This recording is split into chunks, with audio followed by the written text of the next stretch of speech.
Music, imagine an empire that redrew the map of the world with the blood of its enemies. An empire that ruthlessly crushed underfoot more than 20% of the known world's population at the time. Did you know this world's biggest and most fearsome superpower didn't start with golden palaces or grand castles, but from a few broken mud huts by the banks of the Tiber River? Two orphan brothers, raised on the milk of a fierce wild wolf, pulled back from the jaws of death. He was exiled and then struck down, and one of them, driven solely by hunger for power, strangled his own brother. This is the story of Julius Caesar, who's considered the greatest general in history. But he didn't die on the battlefield. Instead, his most trusted friends surrounded him right in the Senate and stabbed him 23 times until he was covered in blood. This is the story of the crazy and twisted Emperor Nero. In his madness, he set the entire city of Rome on fire. And while innocent people were burning alive, he was sitting on his rooftop playing the guitar. The empire. He was so powerful that no foreign army in the world could defeat him. So how did he fall apart like a deck of cards because of his own greed, debauchery, betrayal, and civil war? Today you're about to embark on a journey through one of the most brutal, grand, and terrifying eras in history that will shake you to your core. Buckle up tight, because today we're diving into the entire history of the Roman Empire. Let's not waste any time and get started on this thrilling and spine-chilling saga. Hear how this epic story begins. This happened about 2,800 years ago. The year was 753 BC. Along the famous Tiber River in Italy, where there are now grand buildings, there used to be dense forests and swamps. According to Roman mythology, the war god Mars had twin sons, Romulus and Remus. A cruel local king at the time saw these innocent kids as future threats, so he put them in a basket and set it adrift on the raging river. But fate had other plans to write the history of Rome. The basket carrying the children floated to the riverbank. Ahead, a wild she-wolf saw the crying children. Instead of tearing them apart and eating them, she embraced them to her chest. She nursed them, saved their lives, and raised them in her cave. When the two brothers grew up, they became incredibly strong, fearless, and natural leaders. They decided to build a new, powerful city right there. But then a fierce battle of egos broke out between the brothers over who would be king of this new land, what the city's name would be, and where the protective walls would stand. Romulus got so angry and greedy that he pulled out his sword and killed his own brother Remus by throwing him onto some stones. After his brother's fresh blood stained the stones, Romulus laid the foundation of a city there and named it Rome after himself. Romulus became the first king of this new city, but there was a big, weird problem.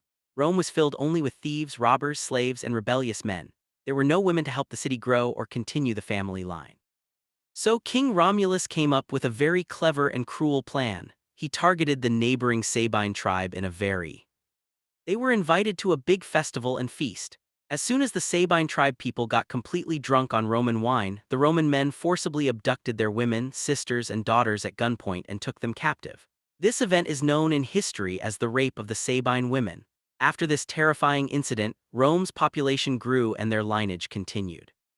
After Romulus, Rome was ruled by 7 consecutive kings who laid down the early laws, formed the Senate, and built a strong army.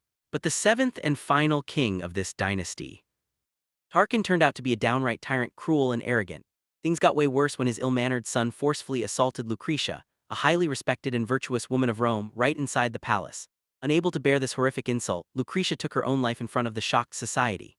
This tragedy ignited the fury of the entire Roman people like gunpowder. In 509 BC, under the leadership of Lucius Junius Brutus, the enraged citizens stormed the palace. The tyrant King Tarquin barely escaped with his life. The people of Rome then, with weapons in their hands, music, they took a historic oath. From this day forward, no one will ever become king on the sacred land of Rome again. Whoever tries to become the king of Rome will be cut down alive by every citizen with their sword. And with this fierce anger, the Roman Republic was born. Now power slipped out of the hands of the king and went to the Senate, the council of elder nobles, and to 2 consuls elected every year through a democratic process. The rich nobles, called the patricians, and the poor common people, called the plebeians, had their rights. For many years, there was ongoing internal struggle. This class struggle gave Rome its first written law, known as the 12 Tables. The Roman army's training was so harsh and brutal that their soldiers preferred to embrace death rather than retreat on the battlefield. Thanks to these unbeatable military units, the legions, Rome gradually conquered the entire Italian peninsula. But as soon as Rome took control of Italy, it came face to face with the world's biggest naval and commercial power of that time, Carthage, located in what is now northern Africa. Music was the place, who would control all the trade across the Mediterranean Sea. This struggle for dominance led to 3 brutal and devastating wars between the 2 superpowers. These are known in history as the Punic Wars. They lasted over 100 years and cost millions of lives. In the First Punic War, Rome didn't have any naval ships, but they copied a sunken Carthaginian warship and built a massive fleet overnight, surprising Carthage and winning the war. But the real destruction and drama. The Second Punic War kicked off. On Carthage's side came the most dangerous, ruthless, and brilliant general in history, Hannibal Barca. As a kid, Hannibal swore in front of his father to destroy Rome. He pulled off something unbelievable that the Roman Senate couldn't even imagine. With his massive army and 37 terrifying war elephants, he crossed the towering Alps through freezing cold and snowstorms and sneaked into Italy through the back door. The moment Hannibal set foot on Roman soil, death. They kicked off a full-on naked dance. In 216 BC, a historic battle went down. Hannibal, with his small army, cleverly set up a strategic trap and surrounded 80,000 Roman soldiers from all sides. It was the biggest and bloodiest massacre in ancient history. In just one day, over 500 Roman soldiers were slaughtered like vegetables, and the gold rings were ripped off the fingers of hundreds of wealthy Roman senators and sent to Carthage. The whole city was filled with screams and mourning. The Senate was shaking with fear and Rome's gates were shut tight. They had been defeated before, but the Romans were never ones to give up. They gathered whatever strength they had left and made a new move. Instead of facing Hannibal directly in Italy, they sent a fresh army straight across the sea to attack Carthage itself. The Roman general Scipio Africanus finally defeated Hannibal in the Battle of Zama on Carthaginian soil. In the end, during the Third Punic War, Rome wiped the city of Carthage off the map forever. They turned every building in Carthage into rubble. The remaining people there were taken as slaves.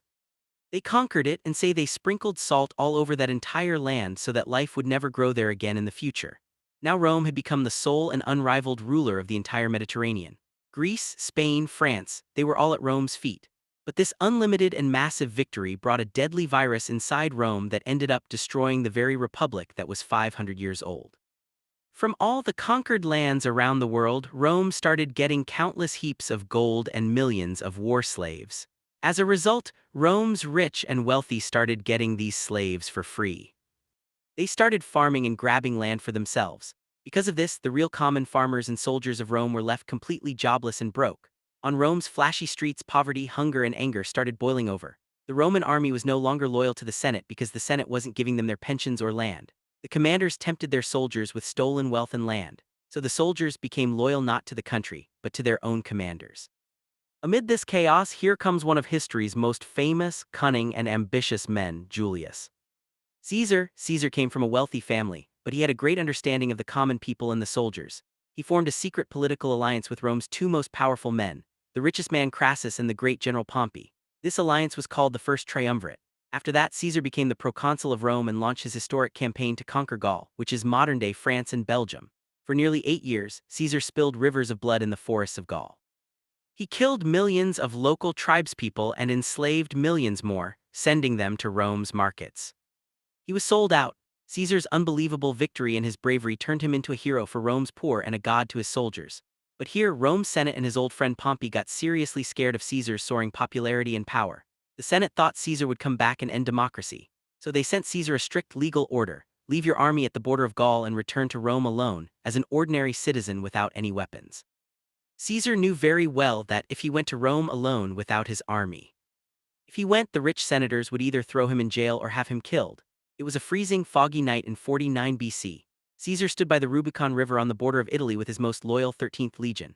Crossing this river with an army meant outright rebellion against Roman law and treason, punishable only by a slow, painful death. Caesar thought for a moment, placed his hand on his sword, smiled, and spoke his famous words: "The die is cast." In other words, the decision was made, and he led his army across the river. Caesar gave the order. As soon as he and his army crossed into Italy, the Roman Senate and its commander Pompey started shaking with fear and fled Rome. A brutal and bloody civil war broke out all over Italy. Caesar moved forward at lightning speed, chasing Pompey's forces all the way to Greece, Spain, and Egypt. When he reached Egypt, the young king there wanted to please Caesar, so he cut off Pompey's head and presented it to him on a platter. During this stay in Egypt, Caesar met Cleopatra, the most beautiful, clever, and mysterious queen in history. The two shared a deep love blossomed, and Caesar used his army to put Cleopatra on the throne of Egypt. When Caesar returned to Rome after winning the civil war, he wasn't just any general anymore. The people greeted him like he was a living god. Caesar crushed the Senate under his heel and declared himself dictator for life. He changed the calendar, that's the Julian calendar we still use today. He handed out free grain and land to the poor and wiped out their debts. But the old wealthy senators and conservatives started to feel uneasy. The 500-year-old Roman Republic was completely dead, and Caesar was about to declare himself king, which was against everything Rome stood for. So in the dark corridors of the Senate, a terrifying and secret plot was hatched to take Caesar out of the way. The leader of this conspiracy was none other than Caesar's closest and most trusted young senator, whom he considered like a son, Marcus Junius Brutus. On March 1544 BC, a day known in history as the Ides of March, Caesar arrived at the Senate meeting unguarded. The plotting senators surrounded him, using their demands as an excuse. Suddenly, shining daggers appeared from beneath their silky robes. One after another, they started stabbing Caesar like madmen. At first, Caesar fought back like a lion, trying to save his life and wounding those old senators with his sharp pen. But then his eyes fell on his dearest friend Brutus, who was stepping forward with a blood-stained dagger, ready to plunge it into his chest. Seeing the betrayal by his trusted friend, Caesar completely lost the will to live. With his last breath, he looked sadly into Brutus's eyes and said, "Et tu, Brute," meaning "you too, Brutus." After that, Caesar stopped fighting, covered his face with his royal cloak, and collapsed at the feet of the statue of his old enemy Pompey, dying from 23 wounds. The conspirators thought that by killing Caesar they would save the Republic, but they were terribly mistaken. Caesar's brutal death plunged Rome into a horrific, long, and self-destructive civil war. The guy who wiped out the Republic's legacy forever. As soon as the news of Caesar's death spread through the streets, the common people of Rome were crushed and furious over their hero's murder. They laid Caesar's body right in the middle of the crossroads, mourning him, and set fire to the luxurious palaces and homes of the senators. Brutus and his buddies barely escaped with their lives, fleeing Rome under the cover of night. Now two guys stepped up to take charge in this bloody power struggle. First was Mark Antony, Caesar's most loyal and brave general, and the second was a weak end. Octavian was an 18-year-old sickly-looking boy whom Caesar named his adopted son and legal heir in his secret will. At first, the two of them teamed up, formed an army, and hunted down Caesar's killers across the fields of Greece, mercilessly wiping them out. Brutus, defeated, took his own life by falling on his sword, but as soon as their enemies were gone, these two winners turned on each other, sparking a brutal fight to become the sole ruler of the world's greatest empire. Mark Antony took command and went to Egypt while he got so caught up in Queen Cleopatra's charm that he lost his mind. Together, they declared war against Octavian. In 31 BC, the most famous naval battle in history took place, known as the Battle of Actium. Octavian's childhood friend and brilliant naval general Agrippa used his small but agile ships to completely surround and destroy the huge fleet of Mark Antony and Cleopatra right in the middle of the sea. Devastated by this humiliating defeat, Mark Antony took his own life with his sword. And Cleopatra ended her life by letting a venomous cobra bite her. Now Octavian was the sole and all-powerful ruler of the known world. In 27 BC he returned to Rome as the victor. Learning from past mistakes, he never called himself a tyrant or king but referred to himself as Princeps, the first citizen of Rome. Behind the scenes, however, he held all the military and political power. The Senate, out of fear and respect, bestowed upon him a new and grand title, Augustus, meaning the revered and majestic, and with this, the official beginning of the Roman Empire in world history took place. Octavian became Rome's first emperor. Augustus' reign is considered the most brilliant and golden era in Rome's history. He started the era of Pax Romana, or Roman peace, an amazing period that lasted for the next 200 years. During this time, there were no major civil wars within the empire. Augustus once proudly said in the Senate, "I found Rome made of bricks, but I am leaving it behind made of marble, thanks to my efforts." He built a network of solid roads all across Europe. For the first time, permanent police and fire brigade services were established, and the Roman borders were strengthened. Trade grew so much that goods from India's silk and spices to Chinese products started selling in Rome's markets. But after Augustus died, a bunch of crazy, cruel, and downright psychotic emperors took the throne and brought shame to humanity. One of them was Emperor Caligula, who was so insane and eccentric that he fed his favorite horse Incitatus from a golden manger and made him a consul of Rome. He had officially been announced as a cabinet minister. He thought of himself as a living god and in his madness ordered his army to attack the waves of the sea and collect seashells to claim war spoils. Fed up with his cruelty and insanity, his own personal bodyguards, known as the Praetorian Guard, trapped him in the palace corridors and killed him. After Caligula came Nero. During Nero's reign in the year 64 AD, a terrible and devastating fire broke out in Rome that quickly destroyed more than half of the grand city. The city was turned into a pile of ashes. When people were screaming for their lives on the streets of Rome and children were burning alive, a rumor spread that Nero was standing on the roof of his grand palace, enjoying the whole destruction while playing a guitar-like instrument and singing poetry. When the public's anger reached its peak, Nero cleverly blamed the entire fire on a small, poor new religious group called the Christians. Nero had the Christians arrested, their bodies smeared with tar, and Music at night, they were lit up like living torches, and many were thrown to hungry wild animals. Music, eventually the army rebelled against him, and the terrified Neros took their own lives by stabbing daggers into their throats. After this dark era of crazy kings, Rome regained stability and grandeur with the Flavian dynasty. Emperor Vespasian began building the world's most iconic and massive structure in AD 72, which we now know as the Colosseum. It's a towering and gigantic building made of stone. The stadium was a place where more than 500 spectators would sit together to be entertained. But this entertainment wasn't some game or dance. It was gladiators, fighters who were slaves, battling each other in bloody fights for their freedom and lives. Sometimes it was a straight-up sword fight between men, and other times, starving African lions, cheetahs, and bears would be released into the arena through secret doors to tear the men apart alive. When a gladiator got badly injured and lost, he would beg for his life. He used to raise his hand to ask for something. But then the emperor sitting in the stadium and the crazed crowd would cruelly signal him to suffer and die by giving a thumbs down. What a strange, cruel, and ironic twist of history that was. The very first king of Rome was also named Romulus, who had killed his own brother, and Rome's very first emperor was named Augustus, who founded the empire. This unlucky child's name included both these great names. Odoacer deposed that crying child from the throne, taking him down by the head. They took the golden crown away, stripped him of his royal clothes, and sent him into permanent exile on a small, remote farm. Odoacer gathered the imperial symbols of the Roman emperor and sent them to the eastern capital, Constantinople, declaring himself king of Italy. Not a single senator objected. No blood was spilled on the streets of Rome. The Western Roman Empire, which had ruled the world by the sword for 500 years, quietly faded away like a dying candle. With this tragic event, European history. The ancient era ended, and the 1,000-year-long Dark Ages began, a time when knowledge, science, and progress came to a complete halt. But the story wasn't over yet.